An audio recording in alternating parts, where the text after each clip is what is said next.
The Palme d'Or goes to Parasite of Bong, joon-ho. Now when this happened, nobody knew what was coming next.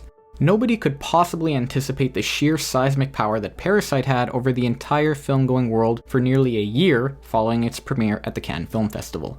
Bong Joon-ho. Bong Joon-ho. Parasite. Parasite. Parasite. If you were part of any film circles, you heard rumblings about Parasite non-stop for months before you had a chance to see it. And once you finally did see it, you couldn't shut up about it. Now if you're a normal person, then Parasite may not have been such a ubiquitous topic of conversation in your daily life.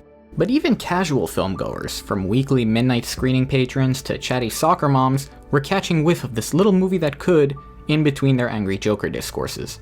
News channels were discussing some little South Korean thriller. Movie theaters that never play movies with subtitles started playing it. Other nominees for Best International Feature at the Oscars didn't even bother showing up because they knew they had no chance. Okay, maybe that last one isn't true, but I certainly wouldn't have blamed Almodovar if he decided to skip out on the Oscars that night. The Parasite moment was a moment so significant that now, even just 3 years later, when some outsider asks what was the big deal with Parasite, the only appropriate answer is, you just had to be there. So how exactly did Parasite shake the film-going world? And why did you have to be there to experience it? What was so special about this moment in recent film history? To answer that, I want to examine Bong Joon-ho's masterpiece from 3 different angles: the film itself, and its impact on 2 separate scales. Before discussing the specific ways in which Parasite became a cultural phenomenon, we need to look at the film itself. And yeah, it's perfect. There is literally not a single flaw in this movie, cinema sins be damned. It's so rare to find a movie this laser focused where the director has such a perfect grasp on their material and how to communicate it. The performances are mesmerizing, the dialogue is charming, the set design is crucial, every surprise is entertaining and feels earned. Those twists and turns were so investing, in fact, that part of the whole appeal of the Parasite conversation was trying to articulate why it was good without spoiling anything. As in, people actually gave a shit about preserving a spoiler-free experience for a non-superhero movie in 2019.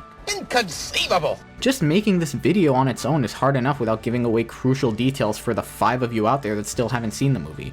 And from a thematic perspective, its commentary on class disparity is clear and nuanced without shoving morality in your face. Not to mention that this moment, 제시카 외동딸 일리노이 시카고 과선배는 김진모 그는 이사촌 became instantly iconic. All around, Bong Joon-ho pretty much crafted the best possible version of this film that he could have. I've seen this thing 4 times and I still find something new to admire every time I watch it. So from a pure quality perspective, yeah, it's not hard to see why this movie spread like wildfire. If you felt that that explanation as to why Parasite on its own was good enough to warrant the hype was a bit vague, then fair enough.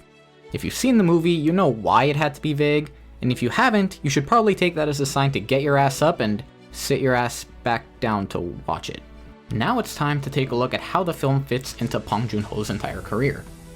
As I said at the beginning, this whole fiasco started when Parasite won the Palme d'Or at Cannes.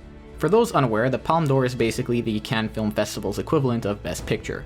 Out of the 20 or so movies in the main competition lineup every year, the jury of 9 industry people, a different group every year, awards a movie with 1 or 2 of just a handful of prizes.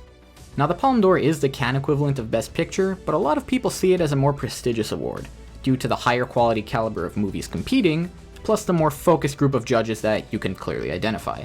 Now Palme d'Or winners in the past have gone on to be pretty successful. True, more times in a decade than not, the Palme will be awarded to a fantastic movie that just won't get any major push beyond the festival circuit. But past Palme winners include Amour, The Tree of Life, Paris, Texas, Apocalypse Now, Pulp Fiction, and even Joker Sr. Suffice it to say that it's a fairly respected honor that has the potential to massively boost a film's profile, and even more potential for the director themselves with launching future projects. Now Bong Joon-ho himself is no stranger to the Cannes lineup. Most of his films have premiered in one of the festival's many different lineups, and with each film, he graduated to a more elite selection than the last, finally making his way to the main competition with Okja in 2017. For only his 2nd film in the main competition to sweep the big prize is a pretty big deal, even more so with the fact that Parasite won the award unanimously. Okay, so he won big at Cannes, so what? Well, aside from this, Parasite. being a direct result of that hype, Parasite's success also generated a renewed interest in Bong Joon-ho's career as a whole. Once Parasite entered the conversation, hopeful viewers who heard rumblings about this new movie, and viewers who had just been floored by it, were scrambling to check out some of the director's past work. Memories of Murder, Pong's second film, alongside Parasite, was added to the Criterion Collection, indicating a clear desire for preservation of this man's art. Even with the cult classic status of Memories of Murder and The Host, the success of Parasite, blowing well beyond the market of niche appeal, cemented Pong's status as an A-list auteur filmmaker, and while I don't envy the man who has to follow up this gargantuan success, I can't wait to see how he does it. Pong's career certainly got a much-deserved boost from the success of Parasite, but even more significant was the spotlight the film helped shine onto South Korean cinema. Much like Pong pre-Parasite, South Korean cinema as a whole largely felt relegated to cult favorite status in the mainstream.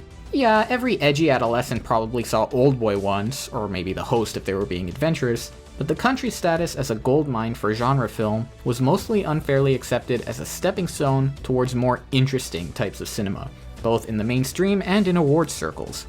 Looking back at that Cannes Film Festival win, Parasite was by no means the only South Korean film to make a splash at the festival. Along with Bong Joon-ho, Park Chan-wook and Lee Chang-dong have been pretty consistent mainstays at Cannes for years, with pretty much all of their films premiering at the festival, most of them in contention for the big prizes. But Parasite was the first South Korean movie to pick up the Palme d'Or, which in a way felt like justice for all the great Korean films that have gotten a fair bit of acclaim without being able to manifest that into a full-blown push towards a more mainstream acceptance. Then there's the Oscars, where Parasite's mark felt especially deep. Before this film, no South Korean movie had ever been nominated for anything at the Oscars, even with an entire category dedicated for movies where old-ass Academy members need to fetch their reading glasses. A year earlier, Lee Chang-dong's Burning came close to a nomination, becoming the first Korean film to make the 9-film shortlist. But if we're being honest, it doesn't matter that the movie was better than all but one submission that year. It was too slow, and it fell behind in the race because of it. But with the endless festival hype, from Cannes to Toronto, for Parasite, everyone felt in their bones that the Oscars would finally break their Korean prejudice and show some respect. A few Golden Globe nominations here, a SAG ensemble there, and sure enough, on Oscar morning, Parasite shot past the shortlist to become the first South Korean movie ever nominated for Best International Feature. But wait, there's more! Throw in 5 more nominations while you're at it, most of them in major categories, including the big one. So finally, South Korea got their moment in the sun, and while the International Feature Oscar was pretty much in the bag, most of us were fairly confident in saying that the other nominations were the prize in themselves. But what's this? Joker slips from its 11 nomination lead with no real chance of winning more than 2 awards. 1917 holds the lead now, we're all expecting it to come out on top, but then, it's Parasite with the steel chair! This one clip Parasite. tells you more about the impact of Parasite's moment than anything else. Not only the fact that it won, but just how excited everyone was about it. The People's Champ came out on top, finishing the job that Roma couldn't just 1 year before, marking a landmark occasion for global cinema and for South Korean cinema. Love them or hate them, the Oscars still function as something of an introduction for a lot of people to certain prestigious films. So this win marked a pretty hopeful step towards greater recognition for a country that's been tossing out underappreciated bangers for decades. In a more tangible sense, we can see the impact of Parasite, in small part thanks to its Oscar wins, at the box office, where its wide-reaching numbers made other Korean masterpieces of the period, which did decently well given expectations, look like The Last Duel in comparison. With the massive success of Squid Game, we can already see the effects of Parasite busting open the floodgates for entertainment coming out of South Korea. Of course, we can't possibly attribute this newfound North American interest in South Korea entirely to this one movie, but comparing where we were in early 2019 to where we are now, Parasite's success certainly feels like a flag-planting moment. So why was the Parasite moment such a monumental period for modern cinema?